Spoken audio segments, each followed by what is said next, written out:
ukuran 38,087 kaki persegi yang terletak di Jalan Zainal Abidin. Sebelum ini dikenali sebagai Jalan Yahudi. Kubur tertua di kawasan perkuburan tersebut bertarikh 9 Julai 1805 dan ia dimiliki oleh Puan Shoshan Levy. Dianggarkan terdapat 106 buah kubur dan kubur yang terbaru di situ adalah ketika tahun 1978. Satu-satunya rumah ibadat Yahudi, Sauma'ah, di Pulau Pinang yang terletak di Jalan Nagor telah ditutup pada tahun 1976.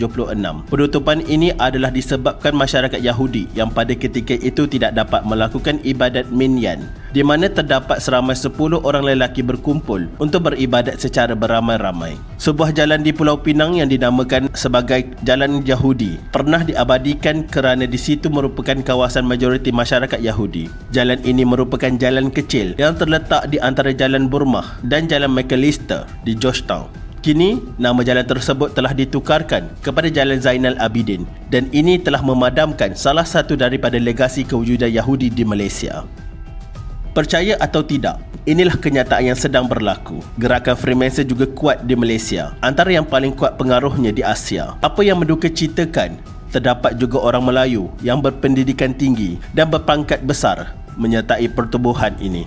Hanya kerana harta dan kekuasaan, mereka sanggup menjual agama mereka. Pertubuhan Freemason di Malaysia adalah didaftarkan di bawah Akta Pertubuhan 1966. Pada tahun 1977, ia mempunyai 55 perkumpulan dan 2,984 ahli.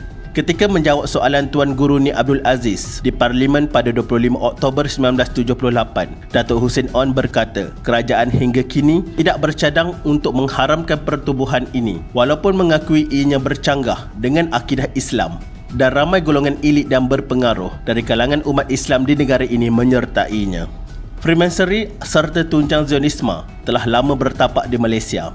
Freemasonry dikatakan telah berselindung di sebalik gerakan keagamaan di Malaysia. Hakikatnya, mereka membawa masyarakat ke arah kebebasan serta kehidupan anti-Tuhan. Kajian secara terperinci perlu dilaksanakan terhadap kewujudan Freemasonry di Malaysia. Di Malaysia, cawangan Freemasonry beroperasi sebagai loji besar daerah Timur Tengah atau dikenali sebagai DGLME. DGLME secara rasmi bermula di Kuala Lumpur pada 20 Oktober 1916. Ia dipanggil Timur Tengah kerana pada awal kurun ke-19, setiap yang berada antara Timur India, tidak termasuk Timur Jauh, Hong Kong, China dan Jepun, dikenali sebagai Timur Tengah. Hanya pada kurun ke-20, istilah Timur Tengah merujuk kepada negara Arab dan Teluk. Cawangan ini bagaimanapun tidak mahu mengubah namanya kerana sudah biasa dengan nama tersebut dan tradisinya.